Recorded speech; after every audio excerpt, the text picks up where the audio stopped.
Bonsoir, bienvenue à Atelier Librairie, le livre voyageur animé par Fabienne Rock et moi-même, Bruno Lalonde. Nous sommes à Montréal le 5 février 2021.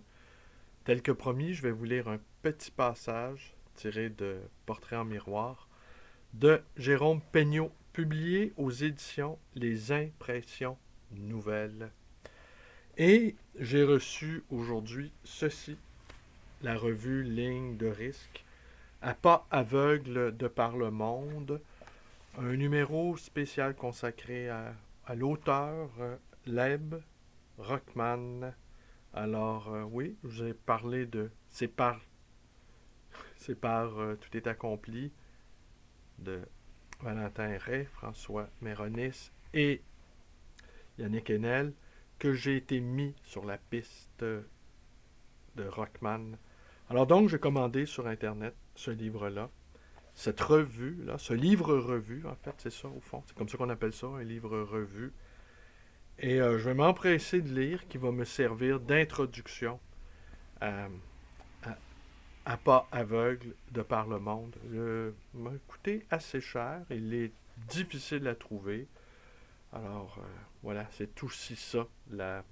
Mais il y a deux choses, donc, je vais vous lire ce que dit Peignot sur Bataille, mais avant, je vais vous lire un passage sur un entretien.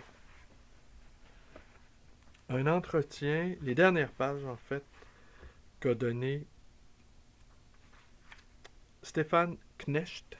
Stéphane Knecht, j'ai essayé, j'ai tenté de trouver des choses sur lui. Il travaille dans le domaine informatique, dans l'Internet. Et il est très critique par rapport à la culture numérique, mais, je vais vous lire les dernières pages.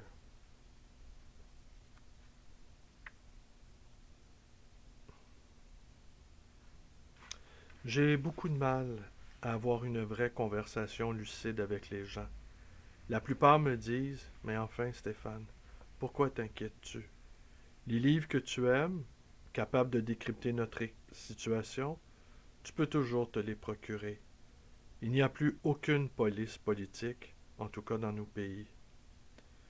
Évidemment, c'est vrai. Et pourtant, tout est fait pour que ces livres n'aient aucune incidence sur nos vies. La plupart de nos contemporains ne soupçonneront même pas leur existence. Et s'ils les lisaient, il y a peu de chances qu'ils comprennent une ligne de leur contenu. La pensée critique est aujourd'hui dissuadée en amont.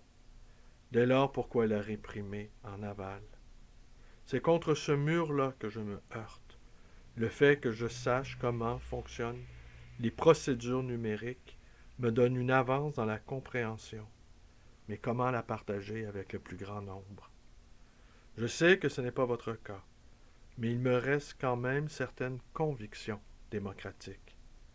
Le deuil chez moi n'est pas encore fait. J'aimerais maintenir un espoir. Comme vous le savez, je travaille dans l'industrie numérique et je ne peux pas me résoudre à penser que je sers la domination et seulement la domination. Maintenant, il m'est arrivé une chose étrange. J'ai commencé à penser. On ne s'en doute pas, mais c'est une expérience terrible. Pourquoi? Parce qu'elle vous retranche. Tout en étant intégré socialement au cœur même de la connexion, je suis dans une marginalité difficilement imaginable. Ce que je sais, ce que je pense, impossible d'en faire état à mes proches. De toute façon, ils ne voudraient pas voir ce que je leur indique. Trop sombre, me disent-ils. Effrayant. Les êtres que j'aime, même à eux, je ne peux communiquer ce qui m'importe réellement.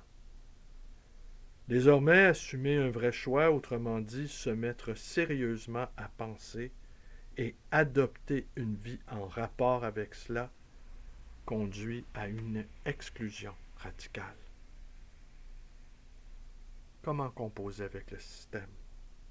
Cela supposerait d'être en mesure d'établir un rapport de force avec lui, d'accepter ceci, de refuser cela.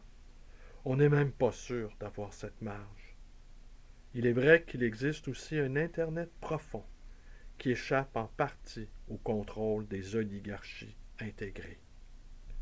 Malheureusement, il est surtout utilisé par la mouvance djihadiste, les marchands d'armes et de drogue, sans parler des pédophiles. Dans un sens, je devine ce que va m'opposer Ligne de risque, parce que je vous connais un peu. Vous allez me dire que cet Internet profond n'est qu'une pièce dans un dispositif beaucoup plus large. Le virtuel aujourd'hui serait le lieu même de la domination. Et il est logique que des groupes d'intérêt s'opposent les uns aux autres afin de coïncider avec ce lieu. Ces acteurs sont en rivalité et on assiste ici ou là à des opérations de contre-terreur. Selon cette vision, les mafias, les djihadistes, les pirates numériques participeraient à la gestion intégrée qui assujettit toutes les populations de la planète. Est-ce que je partage avec vous cette vision? Pour une part, oui. Le constat que vous dressez et qui est proprement terrifiant me semble corroboré par les faits. On pourrait même soutenir que la figure du pirate, si prônée sur Internet, est emblématique du nouveau système de domination. De ce point de vue, on peut même dire que le pirate représente le maître absolu, celui qui ne ménage rien ni personne. Au fond, il ne faudrait pas trop vous pousser pour que vous affirmiez que le trader et le djihadiste participent du même monde. C'est vrai, en un sens. Mais il y a un point sur lequel j'achoppe. Je suis intimement convaincu que la technique est neutre, même celle de l'intelligence artificielle. Et c'est que c'est essentiellement sa réquisition par les intérêts financiers qui la rend si dangereuse pour l'ensemble de l'humanité. Mon analyse est assez marxiste. Que prône Ligne de risque si je vous suis bien? Évidemment, la déconnexion.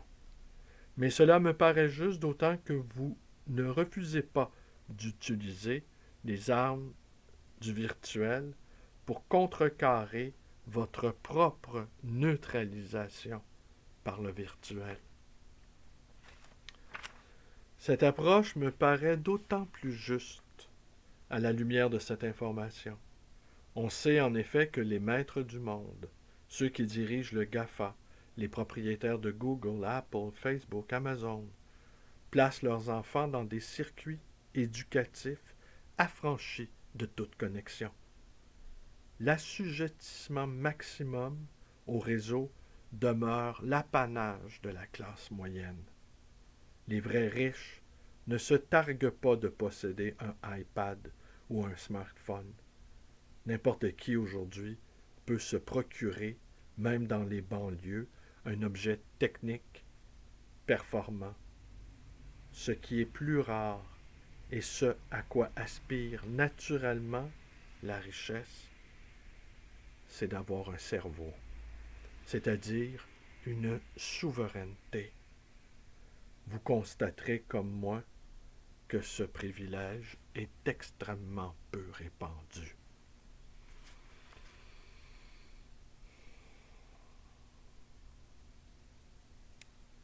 Je pense qu'aujourd'hui ou dans les jours qui vont suivre, ça fera 10 ans que j'ai commencé mes premières vidéos en février 2011, au début des révolutions arabes, des néo-révolutions arabes, qui 10 ans plus tard n'ont strictement rien changé, n'est-ce pas? Pratiquement aucune avancée. Tout est bloqué, tout est figé, tout est... On a eu beau démanteler des régimes, participer à l'exécution de certains potentats comme Kadhafi ou, Ben Ali qui est décédé il n'y a pas si longtemps, n'est-ce pas? Ben Ali le Tunisien. Par là justement la Tunisie où tout avait commencé. vous avez raconté, tenez, une petite anecdote. Après, je vais enchaîner, n'ayez crainte, je vais enchaîner avec Bataille et je vais enchaîner aussi avec quelque chose que j'ai appris sur les applications, les filtres Instagram. Je vous parlerai de ça. Mais je vais vous donner une petite anecdote et puis assez révélatrice au fond. J'en ai déjà parlé dans une... Oui, donc je vais revenir sur cette première vidéo-là. Cette première vidéo-là que j'avais appelée Le temps des libraires.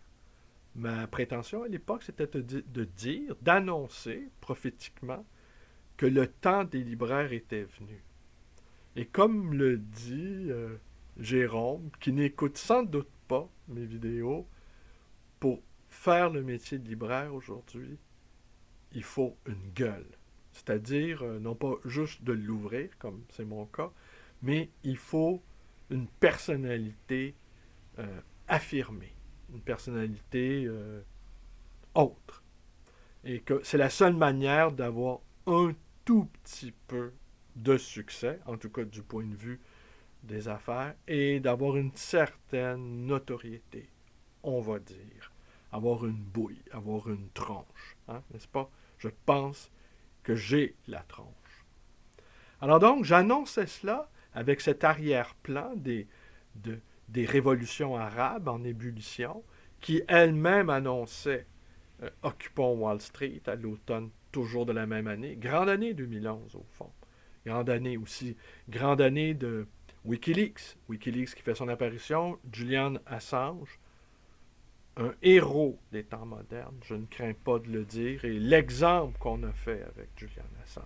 La guerre numérique qui s'en est suivie, comment les cartes de crédit ont bloqué l'accès au compte, au financement de Wikileaks. Hein? Vous vous souvenez de tout ça. La guerre numérique, c'était il y a 10 ans. Est-ce que si jamais un jour, pour une raison ou pour une autre, je cessais d'exister numériquement, est-ce que j'en serais accablé de manière disproportionnée? Je vous dirais que non. Je vous dirais que non. Je suis content, j'aime ça, et je pense, c'était ma prétention toujours, il y a 10 ans, d'être le fantôme dans la machine, de défendre cette petite chose si malmenée, qui intéresse si peu de gens, qui n'a plus, je dirais, aucun rayonnement au niveau symbolique, qui est réduite à sa part congrue, à sa plus petite expression, qui est la part maudite, au fond, hein, on va rester avec Bataille, qui est la part maudite de l'impensé collectif. Toutes les choses qu'on n'ose pas affirmer, qu'on n'ose pas penser. Cette entrée dans les zones d'ombre, hein, cette confrontation même avec sa propre ombre, la littérature. Alors la littérature, absolument, qui n'intéresse plus personne. Et c'est frappant, c'est tellement frappant que voir dans le milieu littéraire, voir même les gens qui font profession même, soit de l'enseigner, au fond, ça ne les intéresse pas. C'est réduit à un jeu social qui est presque en déshérence ou à une professionnalisation de quelque chose qui, oui, sans doute s'enseigne, mais qui ne s'enseigne peut-être pas dans un cours magistral. Peut-être ça s'enseigne en dehors des cours, en dehors des salles de classe. Que c'est peut-être là que se situe l'histoire de la littérature, ce qui reste de l'histoire de la littérature. Alors donc, ce que j'avais en tête il y a 10 ans, c'était de montrer la folie d'un lecteur, de montrer la folie d'un libraire. Hein? Un libraire rendu fou ou rendu insensé par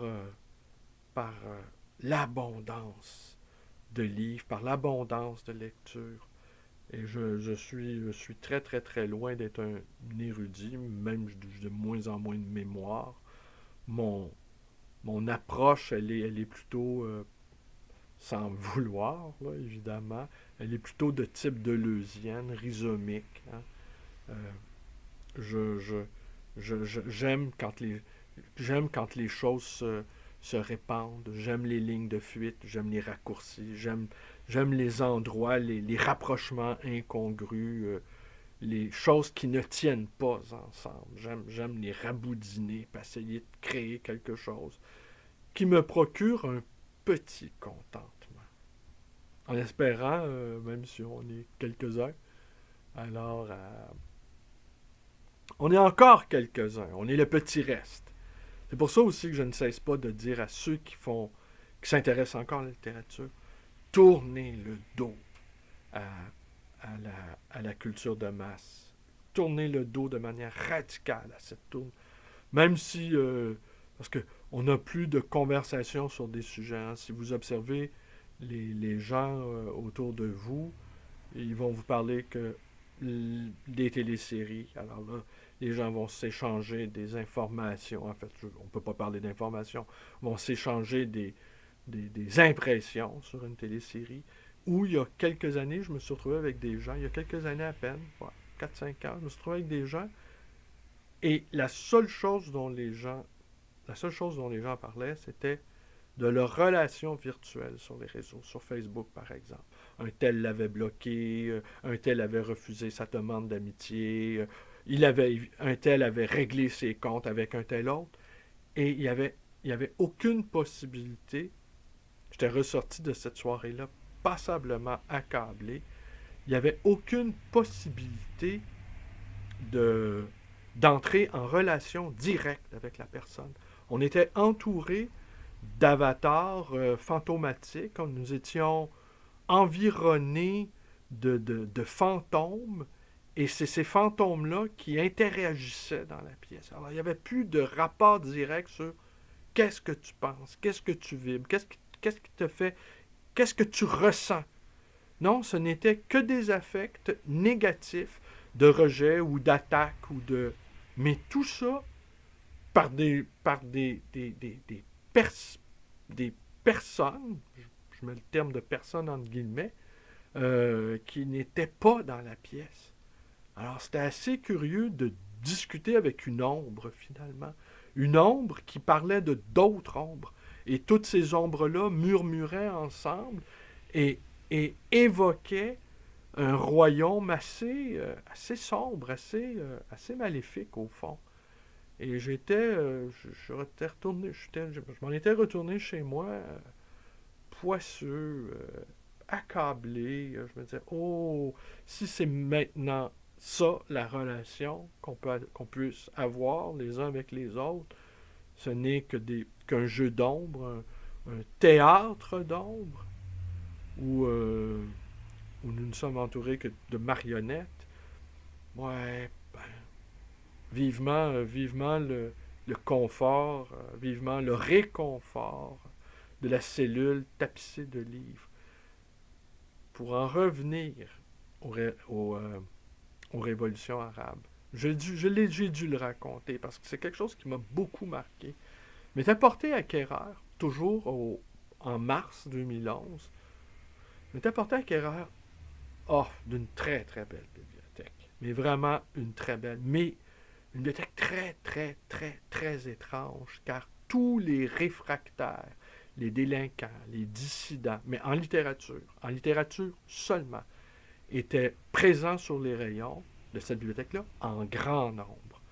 Et que ce soit Bataille, que ce soit Sade, que ce soit Léoto, Madnef, Céline, Drieux-La Rochelle, écoutez, ils y étaient tous. Ils y étaient tous et dans une pièce, des milliers de livres, quelques milliers de livres. Le propriétaire, qui n'était plus de ce monde déjà depuis quelques années, avait été ambassadeur du Canada en Tunisie, en Égypte, en Libye et en Roumanie. Bon.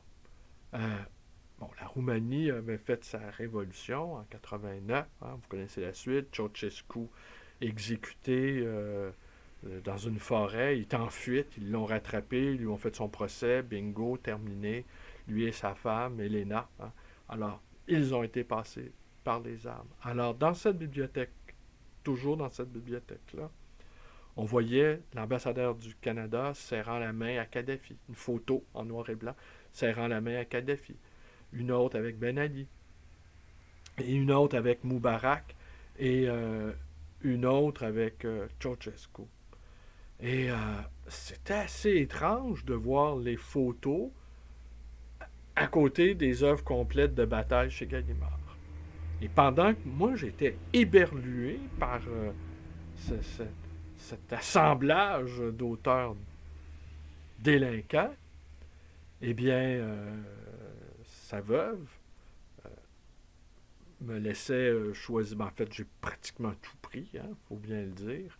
Mais pendant qu'elle me laissait analyser cette bibliothèque, on pouvait voir de par la bibliothèque une vue sur le salon avec un écran géant, avec des émeutiers scandant des appels à l'insurrection. Place Tahir. Alors, il y a une suite à cette histoire-là que je ne vous raconterai pas, parce que je ne vous la raconterai pas, mais j'ai dû la raconter. Il y a une suite parce qu'il manquait des titres. Vous voyez, tout Céline était là, sauf peut-être un ou deux titres. Tout Madeleine était là, sauf un ou deux titres. Et j'ai retrouvé ces titres-là plus tard, quelques années plus tard, dans une autre bibliothèque. Mais ça, comme dit Sandra, c'est une autre histoire. Ouais, c'est ça. Donc, oui, je vais vous lire N'ayez crainte, je vais vous lire le passage de Jérôme Pegnaud consacré à Bernanos, pas à Bernanos, consacré à, oui, Bernanos, consacré à Bataille. Mais ce matin, j'ai appris quelque chose qui m'a, pour rester dans le délire numérique, j'ai appris quelque chose. Ma belle-fille a une amie, et je ne sais pas si elle a 20 ans. Il y a une application. Bon, vous savez sans doute ça, mais moi, je ne le savais pas. Puis si vous ne le savez pas, eh ben, je vais vous partager ce que j'ai appris ce matin.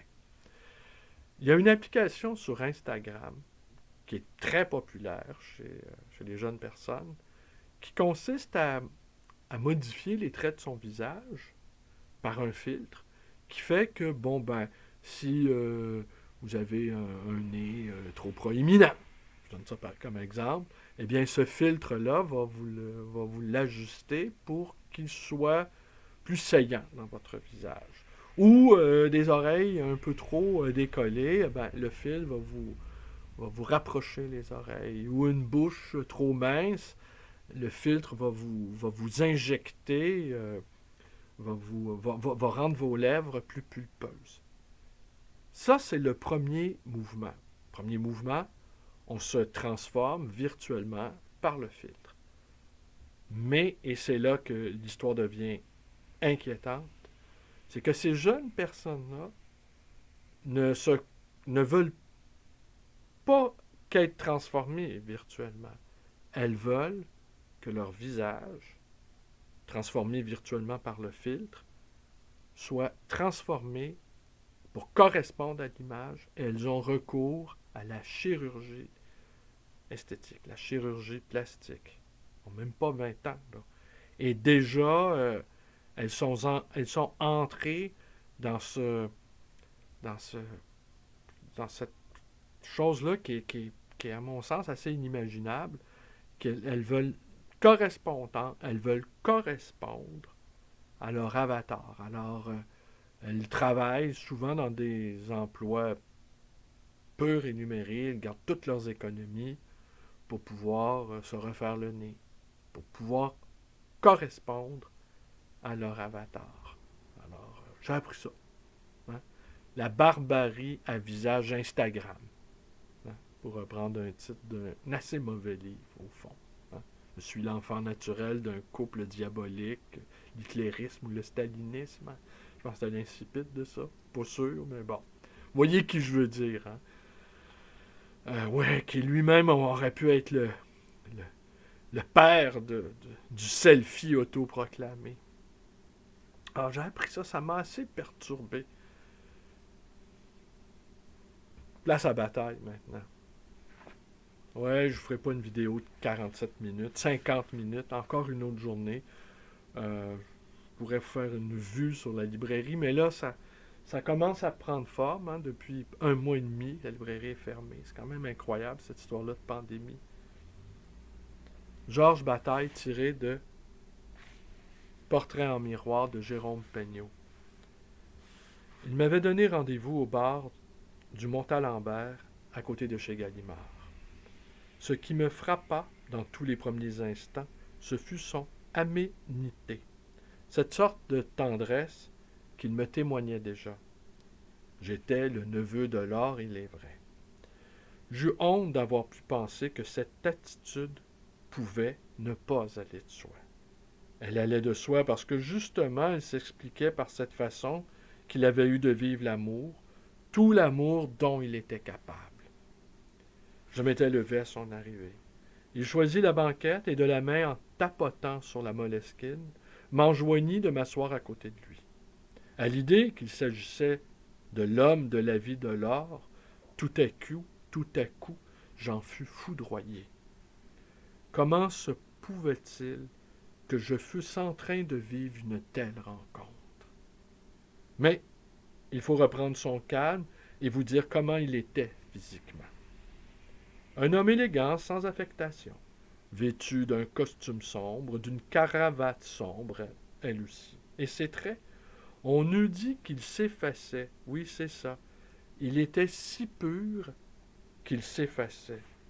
Et puis, il y avait cela aussi, que par peur à travers ses traits de retrouver ceux de Laure, je n'osais pas le regarder.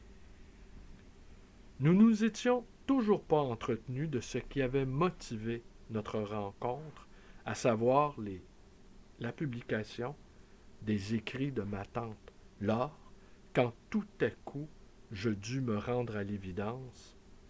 Le visage restait lisse, ses yeux brillaient de larmes. C'est alors qu'il me dit ce que je pris tout de même pour un sourire. Tu lui ressembles. Sans doute il avait cherché à savoir à quoi ressemblait ce jeune homme qui, si fort autant que lui et depuis si longtemps, souhaitait publier les écrits de celle qu'il faut bien appeler la femme de sa vie. Mais il n'avait pas pensé qu'il serait peut-être amené à constater ce qui, pourtant, était prévisible. Et puis, il m'avait fait cet aveu qui, entre nous, déjà, scellait un lien très fort. Ce constat nous surprit autant l'un que l'autre, tout autant qu'il nous illuminait. Pourquoi, à tout prix, tu veux publier ces écrits, finit-il. De me sonder comme il le faisait, c'était une façon de retrouver l'or. Pour la même raison que vous. Parce qu'ils sont d'une beauté qui vous transperce, et que donc c'est même un devoir. Et vous, pourquoi? Parce que c'est continuer de l'aimer. Nous nous disions des choses si fortes que longtemps, nous nous taisions entre chaque échange. Quelque chose d'irréel se trame à l'arrière de ce projet, fis-je. Je ne sais pas quoi. Quelque chose qui me dépasse. C'est pourquoi, en dépit de l'interdit que mon père, seul détenteur des droits juridiques de l'œuvre de sa sœur, faisait peser sur ses textes, à cause de lui, je suis certain de réussir. Je sentais que l'or était là. En nous rencontrant, nous l'avions fait revivre. C'est même elle qui agissait déjà.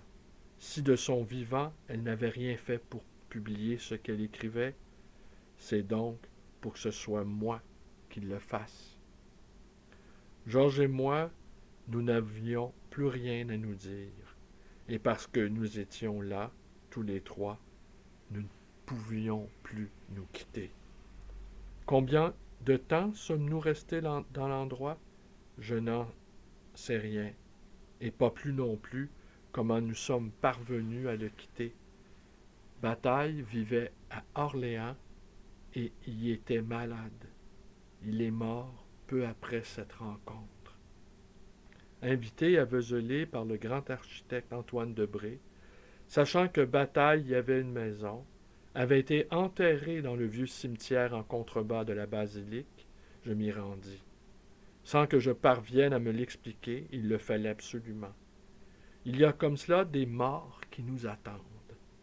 J'ai erré longtemps dans l'endroit sans trouver. J'étais sur le point de renoncer quand, le long du rideau d'arbres qui bordait le cimetière, je fus attiré par, sur une grande dalle grise, une unique rose. Tout aussitôt j'éprouvai, jusqu'à et y compris la délicatesse avec laquelle avait été déposée là. Je me convainquis que c'était même à cette sensation que devais d'avoir été attiré par la tombe, qu'à n'en pas douter, on avait voulu écarter le plus qu'il était possible. Oui, il fallait qu'on oublie cette présence. Il n'était pas jusqu'au nom même de Georges Bataille qui n'était gravé que sur le flanc de la pierre. Comment aurais-je pu ne pas me souvenir du passage du coupable où il était question des derniers moments de l'or?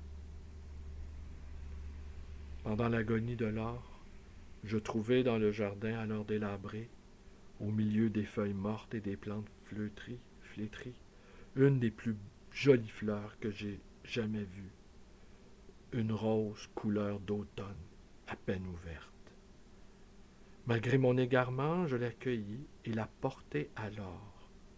L'or, alors perdue en elle-même, perdue dans un délire indéfinissable. Mais quand je lui donnai la rose, elle sortit de son étrange état. Elle me sourit et prononça une de ses dernières phrases intelligibles. « Elle est ravissante, me dit-elle. Puis, elle porta la fleur à ses lèvres et l'embrassa avec une passion insensée, comme si elle avait voulu retenir tout ce qui lui échappait. Mais cela ne dura qu'un instant. Elle rejeta la rose de la même façon que les enfants rejettent leurs jouets et redevint étrangère à tout ce qui l'approchait, respirant convulsivement. Oui, il est juste que ce soit Bataille qui est le dernier mot de ce portrait. Portrait en miroir, de Jérôme Peignot, qui est un portrait en miroir qui est aussi, on l'a vu hier, Michel Léris. Et il n'y a pas de manière, au fond, plus élégante que de parler de soi en parlant des autres. Et ceux qui ne font que parler d'eux, au fond, ne parlent de personne. À personne. Alors, je vous remercie d'être avec moi. Portez-vous bien. La librairie rouvre on est vendredi soir, elle rouvre lundi. J'ai rempli de livres, les rayonnages. On a eu, je ne sais trop, je suis à la fois excité et content aussi de rouvrir. Mais c'est tellement étrange la période dans laquelle on vit. Et je ne sais pas comment on va en sortir. Je ne sais pas comment tout ça va se terminer. Mais à mon humble avis, on va vivre ce qu'on appelle la thérapie de la réalité. Et la réalité, elle risque d'être dure. Elle risque d'être dure. Mais je vois les efforts insensés que nous mettons à rester à la surface des choses. Des efforts inimaginables pour rester trivial. C'est fou, hein? C'est fou comme on a cette volonté farouche de rester dans la superficialité. La superficialité, coûte que coûte, c'en est... en fait, elle est là, notre tragédie, je pense. Si on acceptait d'emblée la tragédie de l'existence, il semble que l'air deviendrait plus respirable. Peut-être. Merci, bonne soirée à tous et À demain.